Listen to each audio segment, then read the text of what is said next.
O tema do nosso vídeo hoje, ele é de extrema relevância para advogados, para assistentes técnicos, porque trata de um assunto que traz muita confusão, traz muitas dúvidas e certamente afeta sobremaneira a conclusão de um laudo grafotécnico. Pelo menos deveria, né?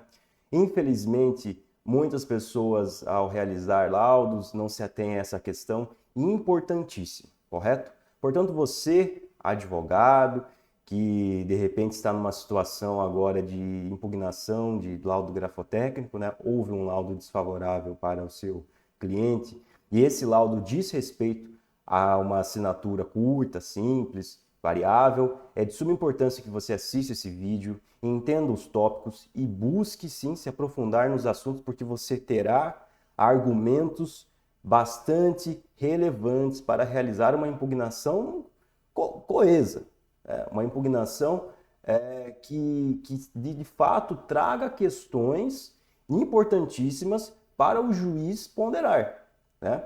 Infelizmente, nós nos deparamos, eu como perito judicial, com uma série de impugnações genéricas, impugnações sem fundamento, impugnações meramente ilustrativas, né? E também para o assistente técnico que de repente precisa de um outro ponto de vista sobre um tipo de assinatura, também é bastante importante, né? Bem, o tema do vídeo é implicações da baixa complexidade de uma assinatura na conclusão do laudo grafotécnico. Porque sim, a espécie, no que diz respeito à complexidade de uma assinatura, ela deveria trazer, sim, ponderações para o perito judicial quando dá conclusão a respeito dela, correto? Bom, como eu disse, o objetivo aqui, o intuito é subsidiar a impugnação de laudo grafotécnico que conclua pela autenticidade de assinatura simples, curta e variável, isto é, sem complexidade, né? Alguns temas que nós vamos estudar aqui, tipos de assinaturas, que é excepcional para ter um ponto inicial de estudos, assinatura curta e simples, assinatura variável, assinaturas complexas, assinaturas pseudocomplexas, limitações da conclusão e pontos fundamentais para que você, advogado, assistente técnico, realize a impugnação. Bem, o meu nome é Alceu de Oliveira Filho, eu sou pós-graduado em perícias forenses, que é Clínica Geral da Perícia, sou também pós-graduado em perícia judicial e documentoscopia avançada, sou perito judicial aqui no estado do Paraná, né? Atuo com perícia há 6 anos e antes disso trabalhei por vários anos em varas cíveis, né? Aqui está o meu currículo, aqui na descrição do vídeo tem meu LinkedIn para você me conhecer melhor, ok? Bom, as obras que eu utilizei para a elaboração dessa aula são esses dois livros, que creio que a maioria de vocês já conhece, né? Se não conhece, deve conhecer, ok? Se você é um advogado que com frequência atua em ações onde ocorrem perícias grafotécnicas ou documentoscópicas, sugiro que você adquira esses livros. É um investimento e irá ajudá-lo muito nessa batalha, né, de impugnar laudos, realizar quesitos e tudo mais, né? Bom, o livro do Samuel Verharmel, Análise Grafoscópica de Assinaturas, é um livro que traz muitas discussões, né? Então ele está muito além de um livro que fala só sobre método, né? Ele abre muito a sua cabeça.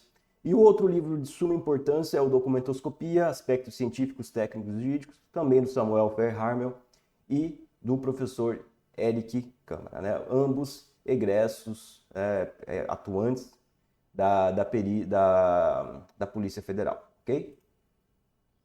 Bom, para iniciar esse vídeo, como eu havia dito, é importante que vocês tenham em mente esses tipos de assinaturas, né? Temos assinaturas que são legíveis, né, que são aquelas que possuem símbolos alfabéticos, obviamente, que você irá conseguir ler e entender quais são esses símbolos, né, ainda que seja abreviatura, né? Como, por exemplo, ali, Ana Alves, é uma assinatura legível. Existem as assinaturas ilegíveis, que são aquelas que não possuem símbolos alfabéticos, correto? Você verá uma quantidade de símbolos que significam algo para o escritor, mas que você não irá conseguir decifrar, até mesmo porque foge de questões alfabéticas, elas são ilegíveis. E as estilizadas são um misto, né? Possuem partes legíveis, partes ilegíveis, né? Aqui nós temos um aviso muito importante que o tipo de assinatura ela não está relacionado à complexidade. Uma assinatura legível pode ser mais complexa que uma assinatura ilegível, que uma estilizada, e o mesmo se aplica às outras, correto? Não existe uma relação de complexidade com o tipo de assinatura. Bem, para início, vamos falar aqui sobre assinaturas curtas e simples. Ali nós temos um exemplo legível e um exemplo ilegível, né? 3 pontos aqui importantes para você identificar características de assinaturas curtas e simples, né? Bom, elas são constituídas por poucas letras ou símbolos não alfabéticos. São assinaturas curtas, correto? Você irá observar aquilo ali. Algumas pessoas erroneamente podem chamá-la de rubricas, correto? Ah, é uma rubrica. Não, não é uma rubrica. Rubrica é uma assinatura, correto? É uma assinatura abreviada, né? Muitas vezes a assinatura ela é tão curta que algumas pessoas acham que é uma rubrica, né? Infelizmente é uma assinatura. Portanto, se você observa, como o exemplo ali, Ana, digamos que a senhora Ana assina apenas como Ana, né? É muito curta. Você tem 3 letras. Ao lado também, nós temos ali uma ilegível que tem praticamente 2 símbolos não alfabéticos, ok? Tem aquela guirlanda e tem uma laçada, né? Escassa quantidade de elementos de identificação da escrita para examinar. Considerando que há poucos símbolos alfabéticos ou não alfabéticos, por conseguinte, você terá uma menor quantidade de elementos para identificar. Na obra Documentoscopia, os elementos discriminadores e identificadores da escrita são 21. Né? Obviamente que se você for realizar um exame grafotécnico desses 2 exemplos aqui, você vai encontrar aqui 4, se muito 5 elementos de identificação, ou seja, uma pouca quantidade para que você consiga analisar, correto? Método de construção intuitivo e compartilhado por grande parcela da população. Assinaturas curtas e simples, elas possuem um método de construção, uma forma de você atingir a morfologia dela, que geralmente é compartilhada por muitas pessoas. Dificilmente alguém irá produzir algo muito diferenciado, movimentos muito diferenciados para executar esses dois exemplos de assinatura que eu trouxe para vocês, correto? É a mesma coisa, um exemplo muito bom disso são cartilhas escolares. A maioria das pessoas, ou pessoas de uma grande região, elas são alfabetizadas com determinados tipos de cartilha, e isso reflete no que? Essas pessoas vão possuir o mesmo método de construção para idealização da mesma letra ou da mesma consoante, correto? Então esses 3 pontos aqui, eles trazem informações extremamente pertinentes para você afirmar se uma assinatura é curta e simples, ok? Uma outra questão muito importante que traz vulnerabilidade para uma assinatura é a alta variabilidade. Bom, a experiência mostra para a gente o quê? Que geralmente quando alguém tem uma assinatura muito curta e simples, olha, geralmente essa pessoa, além disso, ainda tem uma assinatura muito variável, correto? Traz ainda mais fragilidade para a sua assinatura. Esse aqui é um exemplo, são 12 amostras, foram produzidas pela mesma pessoa e repare que como uma tem diferença para a outra. E aqui eu não estou falando em variabilidade natural. Uma assinatura nunca será idêntica, totalmente idêntica à outra. Existe sempre a variabilidade natural. Aqui, a variação é tamanha que até questões morfológicas elas modificam, correto? Veja ali no segundo símbolo, por exemplo, às vezes tem cauda, às vezes tem apenas uma haste descendente.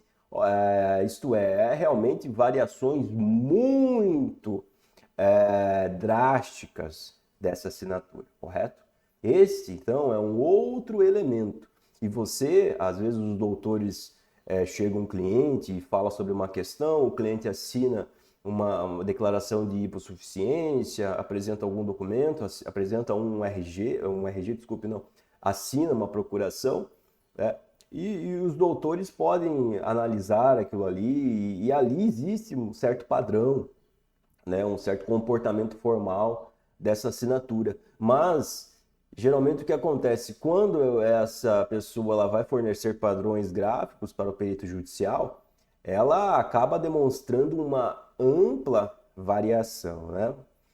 Ou seja, você, advogado, precisa, sabendo, né, que esse processo provavelmente ele terá uma perícia grafotécnica, é de suma importância que algumas precauções sejam tomadas, né? Inclusive você investigar se esse seu cliente, que tem uma assinatura curta e simples, também não tem uma assinatura muito variável, né? Bom, aqui está esse exemplo. Então, assinaturas variáveis, assim como curtas e simples, possuem uma baixíssima complexidade que deve ser ponderada pelo perito quando da conclusão, correto? Importante salientar que uma perícia que verse sobre essas assinaturas simplórias, ela não necessariamente será indefinida.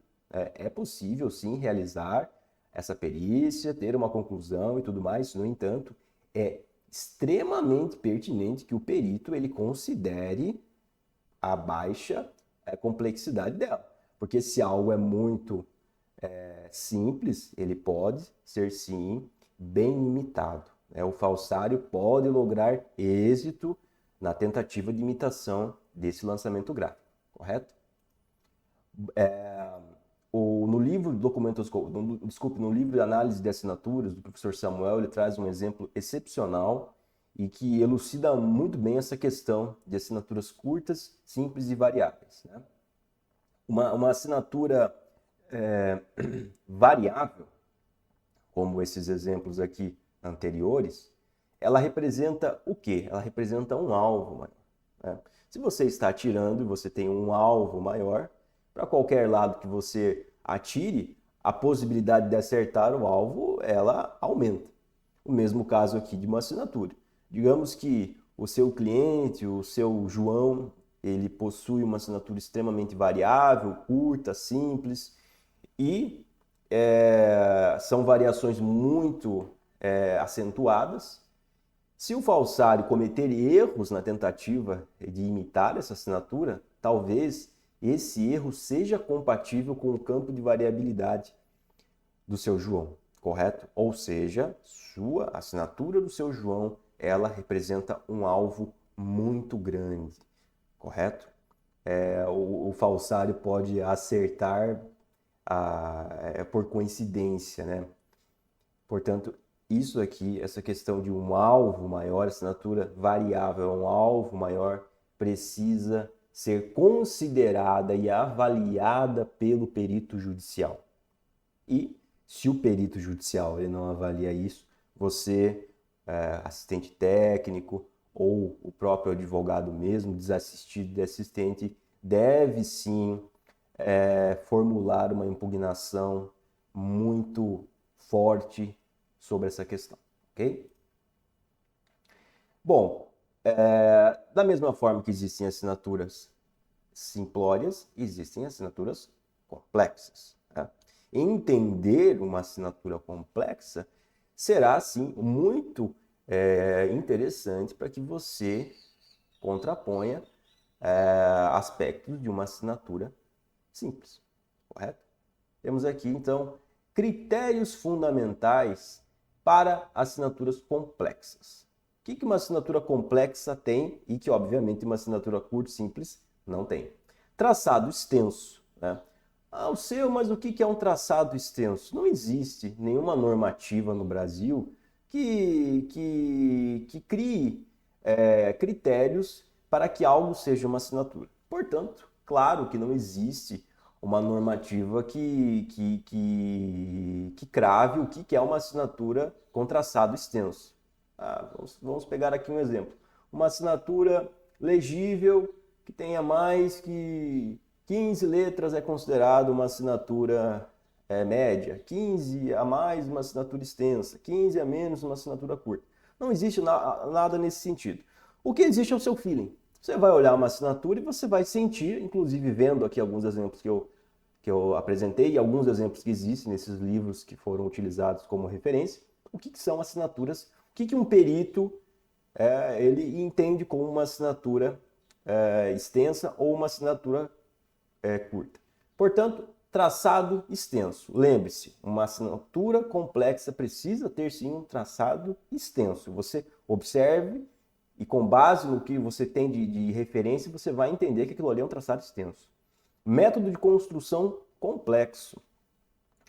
Diferente dos métodos de construção compartilhados por grande parte da população, que geralmente são métodos de construção simples, é interessante que possua essa assinatura complexa um método de construção de difícil reprodução, certo? Digamos que é uma assinatura ilegível, essa assinatura tem uma série de símbolos não alfabéticos que interagem e que possuem um ritmo gráfico forte entre eles, uma boa quantidade. Aquele tipo de assinatura que você olha e você não sabe aonde de fato iniciou e aonde terminou. É muito difícil e entender essa assinatura foge de uma capacidade intuitiva que muitas vezes você tem quando você analisa um grafismo simples. Então, assinaturas complexas precisam ter um método de construção ou gênese gráfica também complexa, né? Algumas estruturas com traços curvos e longos. Por quê? Porque se você tentar imitar uma assinatura com um traço curvo e longo, é muito difícil que você reproduza o mesmo dinamismo do escritor legítimo dela, correto? O movimento muscular é um movimento amplo, correto? Não é simples você fazer esse tipo de imitação, né? Momentos gráficos longos. O que é um momento gráfico? É uma parte do grafismo que é realizada sem o levantamento do instrumento escritor. Algumas assinaturas elas são feitas em apenas um jacto, como diz o Del Picchia, né? Essas assinaturas, a reprodução delas pelo falsário terá esse obstáculo, ou seja, ele não poderá levantar em nenhum momento a caneta, né, para melhor acomodar o seu braço e realizar a assinatura. Sim, uma barreira bastante difícil para um falsário. Traçado altamente dinâmico. É aquele traçado firme, é aquele traçado com variação de pressão, correto? É aquele traçado limpo, não é um traçado que apresenta tremores, não é um traçado que apresenta vestígios de lentidão, certo? É um traçado firme, limpo, com variação de pressão, correto? Com ritmo gráfico, né? Você identifica um traçado assim, provavelmente, se você tem um punho hábil, você identifica nas suas assinaturas partes dela que sim apresentam um grande dinamismo, né? E pequena variabilidade natural em suas características, especialmente seu método de construção. Diferentemente de uma assinatura variável, uma assinatura complexa, ela deve ter, sim, essa baixa variabilidade. Ou seja, uma baixa variabilidade irá representar o quê? Um alvo menor. Temos aqui duas assinaturas complexas, né? Observe que a assinatura de baixo, em caneta azul, ela é uma assinatura estilizada, parte é legível, parte não é legível. Já a assinatura de cima, ela é uma assinatura ilegível composta por símbolos não alfabéticos, né? Observe que a complexidade, observe que é sim um traçado extenso, né? Denota-se um traçado extenso, denota-se momentos gráficos longos. né? Estruturas que você, se você observa, apenas a sua intuição não consegue dizer para você onde que essa assinatura de cima, especialmente, inicia, né? Para você entender esse método de construção aqui não é fácil. São horas. Você precisa analisar uma série de paradigmas, se debruçar, ampliar, para você identificar esse método de construção com precisão. E a de baixo também não é um método de construção tão simples, certo? De repente pode ter ali embaixo também algum método de construção exótico, de alguma haste, algum sentido em comum e tudo mais, correto? Portanto, aqui nós temos dois bons exemplos de assinaturas complexas, correto? As assinaturas complexas, elas também têm algumas características desejáveis, né? Ou seja, não são características que ela deve possuir, são apenas características desejáveis. É um plus a mais de segurança para ela. Quais sejam? Levantamentos de caneta discretos. O que seria isso? Aquele escritor, por exemplo, eu vou fazer a letra T, né? Eu faço haste do T com 2 gramas e eu levanto o instrumento escritor e faço o corte. Algumas pessoas fazem o corte apenas ao final do vocábulo, elas voltam e faço o corte. Eu não. Eu faço a haste de T e faço um corte, né? Houve um levantamento, né? E quando eu retomar essa assinatura, eu vou atacar em cima do arremate da haste de T. Ou seja, haverá um traço sobre o outro ali. Se você analisar com calma e com ampliação, você irá observar, sim, esse levantamento. Agora, o leigo, ele não vai identificar isso. Dificilmente ele vai identificar um levantamento discreto. Isso aqui é um exemplo bem simplório que eu estou dando, mas existem outros levantamentos que realmente, até por perito, fica difícil, num primeiro momento, ele identificar. Ele precisa se debruçar e analisar com bastante calma, né? Algumas estruturas com traços produzidos no sentido pouco usual e pouco intuitivo, né? O que chamaremos de método de construção exótico. O professor Samuel tem um artigo sobre isso, importantíssimo, fala sobre isso no livro dele. O que são esses métodos de construção exóticos? São aqueles que estão menos comuns. Um exemplo, uma letra, um O, script, né? A maioria dos escritores, ele realiza um O no sentido anti-horário. Agora, se você realiza o O no sentido horário, você produz um método de construção exótico, né? Um corte de T, a maioria das pessoas corta da direita para a esquerda. Se você corta o T da esquerda para a direita, você terá um método de construção exótico. Então, é um plus a mais. Veja que o método de construção exótico, ele não é a mesma coisa que o método de construção complexo, certo? Ele é uma característica desejável, até mesmo porque não é todo mundo que vai ter um método de construção exótico. Se ele fosse um dos critérios para uma assinatura complexa, haveria uma quantidade muito menor de assinaturas complexas, né? Bom, o ritmo gráfico sem interrupção durante levantamentos de caneta, né, que são sinais de pontes aéreas, aqueles sinais, aqueles traços bem fininhos, com pouca tinta entre um momento gráfico e outro, né? Geralmente, se uma pessoa ela vai acentuar uma letra, ela tem esse arrastamento, esse arrasto, né? de caneta e forma esse tracinho, esse traço bastante fino, bastante tênue ali, mas que demonstra que a caneta ela não deixou de ter contato com o suporte. Ela continuou tendo contato, só que com menos pressão, né? Presença de alguns ataques do tipo progressivo e arrastes de caneta entre os momentos gráficos. Como dito ali, a questão do ritmo gráfico.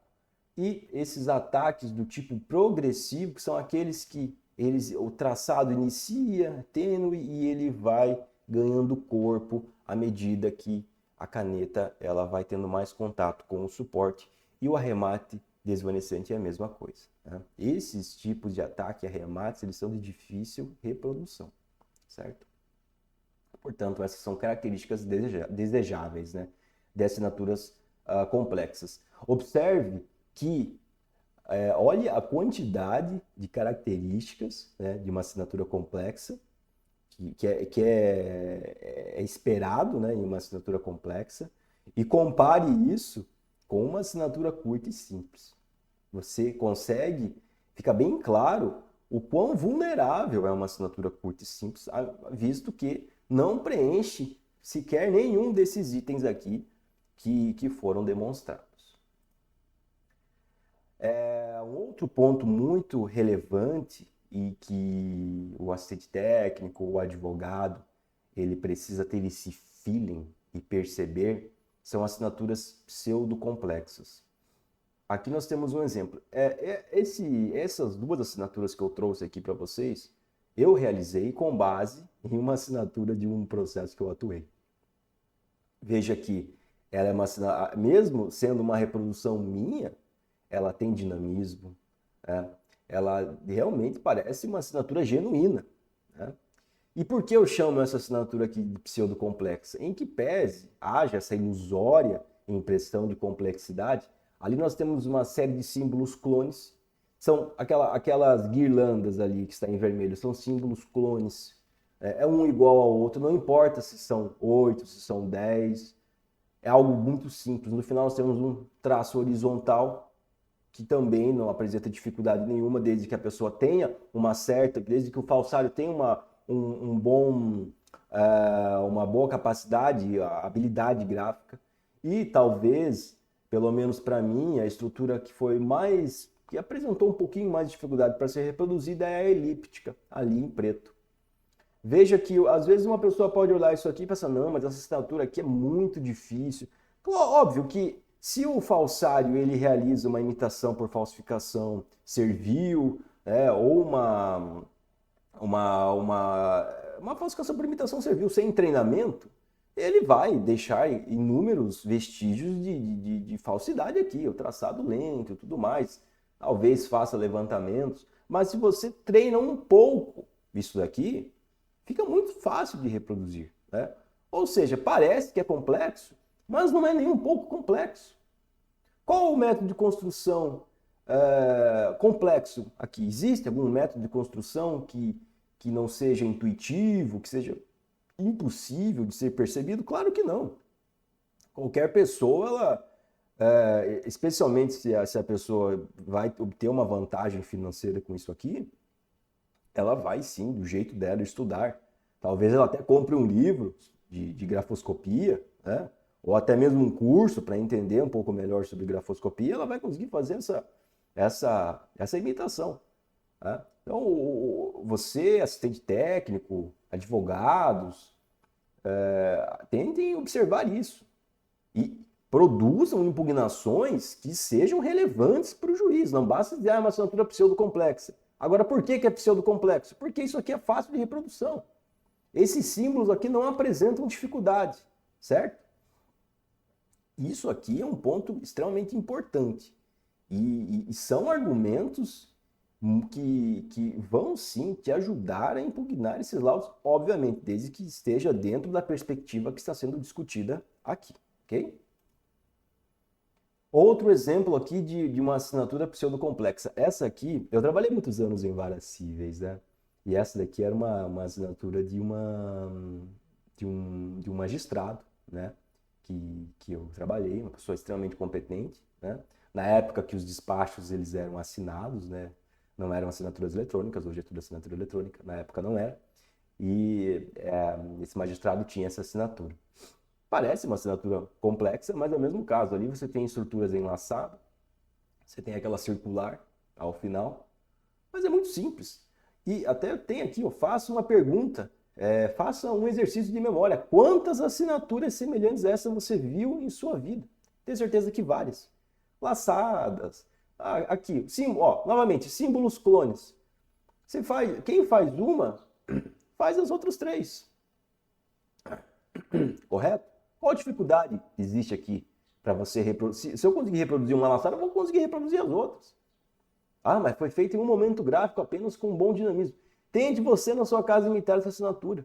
Vai ficar idêntica. Se você tem uma certa habilidade gráfica, e você tem vontade de fazer algo muito semelhante a isso aqui, você vai conseguir fazer, correto? Portanto, é uma assinatura pseudo-complexa. Um outro aliado, eu já utilizei isso daqui em laudo, né? É a teoria da complexidade. Ali está os autores, o artigo e tudo mais. Essa teoria ela tem uma fórmula matemática na qual você irá contar a quantidade de cruzamento de traço, e turning points e intersection points. Né? Existe ali, você vai fazer a leitura, você vai entender. Ela é bem interessante, mas se você aplica ela numa assinatura pseudocomplexa, o resultado dela, ela não vai refletir a realidade, sabe? Pode dizer que é uma assinatura de média complexidade ou até de alta complexidade máxima, né? No entanto, ela não é. Aqui, essa teoria ela pode sim apresentar conclusões que não refletem a realidade. Agora, se é uma assinatura curta e simples, como aquelas que eu apresentei para vocês no início do vídeo, né? Uma assinatura que é só Ana, por exemplo, ali você vai aplicar a teoria da complexidade e ela vai sim apresentar uma conclusão na qual ela indique que é uma assinatura de baixa complexidade. Agora, como assinaturas pseudocomplexas, você precisa ter uma interpretação, né, subjetiva que foge de uma inferência matemática, é claro que ela não irá refletir a realidade, correto? Bom, limitações da conclusão. Ali nós temos a assinatura A, assinatura complexa, e a assinatura B, que é a assinatura curta e simples. A assinatura A é complexa, já a assinatura B é curta e simples. O perito judicial poderia concluir pela autenticidade de ambas com o mesmo grau de convicção? Segundo as melhores práticas, não. O perito, ele precisa raciocinar de uma maneira, ter um raciocínio pericial para uma assinatura complexa e ter outro raciocínio pericial para uma assinatura curta e simples, certo? Ele não pode chegar ao mesmo nível de convicção para ambas. Ele pode ter uma conclusão, no caso da assinatura curta e simples, moderada pela autenticidade. Ele pode dizer que existe uma preponderância de convergências, mas fazer as ressalvas considerando a baixa complexidade dessa assinatura. Já uma assinatura complexa, como a A ali, ele pode sim apresentar uma conclusão com um grau de convicção acima de dúvida, um grau de convicção máximo, né? Eu trabalho com uma escala de 4 itens, né? Que é a escala que o professor Samuel Ferharmel ele apresenta no livro dele, né? Então, na A aqui eu conseguiria chegar ao máximo. Na B, eu não passaria da moderada, certo? Não passaria da moderada, porque isso aqui é muito simples, é muito curto. Eu precisaria fazer uma perícia aqui com muitas ressalvas, certo?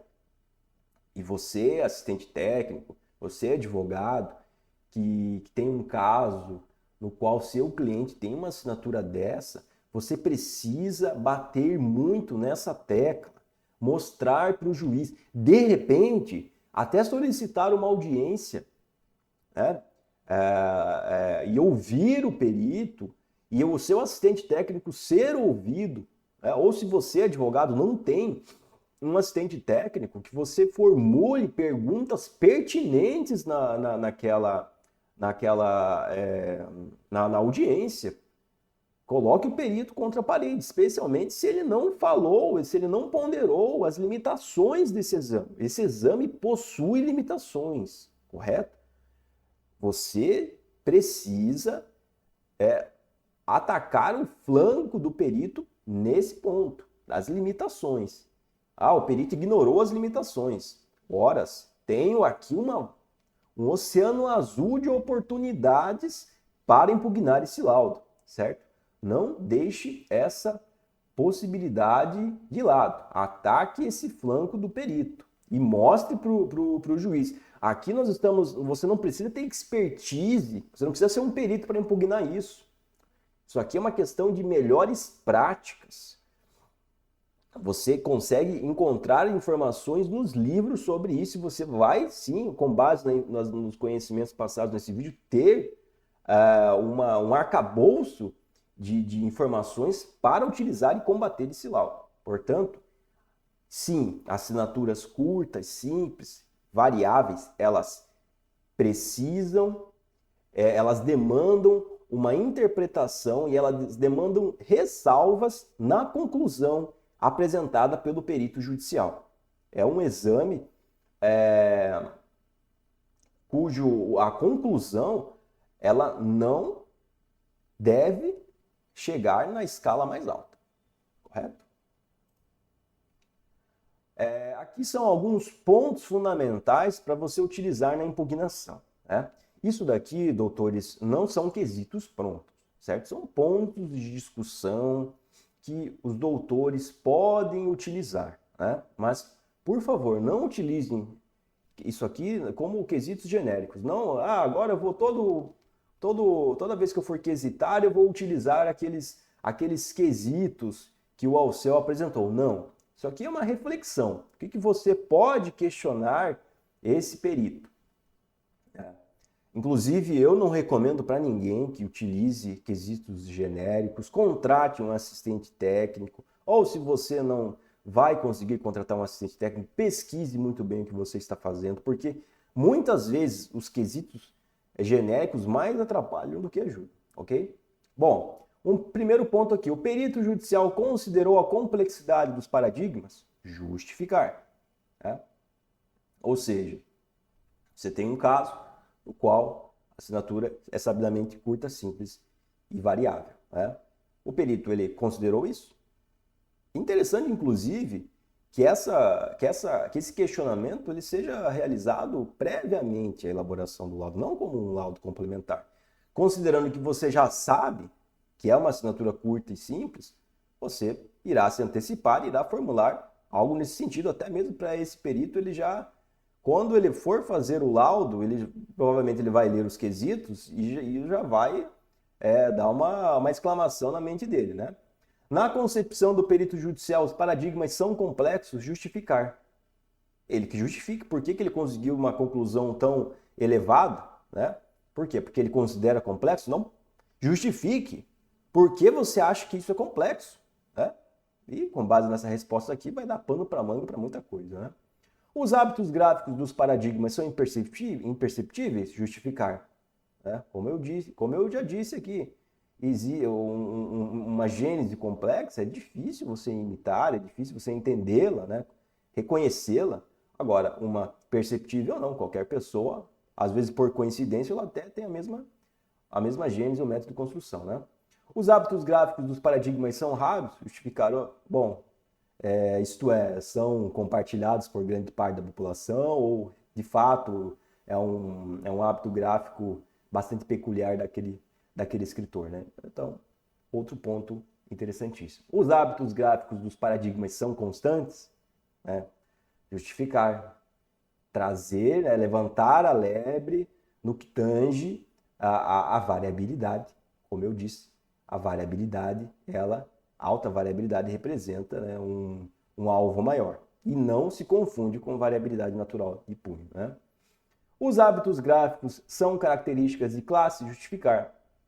Se são características de classe, boa parte da população possui essas características. Então, deixe claro, perito, se são de classes ou não.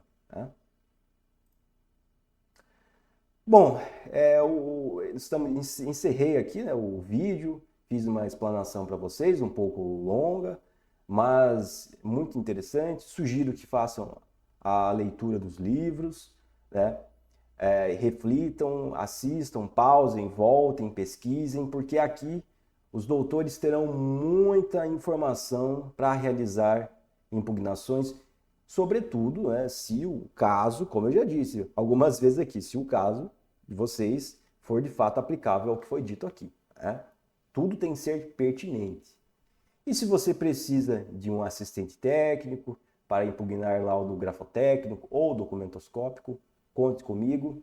Aqui está o meu endereço de e-mail. Por hoje é só. Agradeço pela atenção. Até a próxima.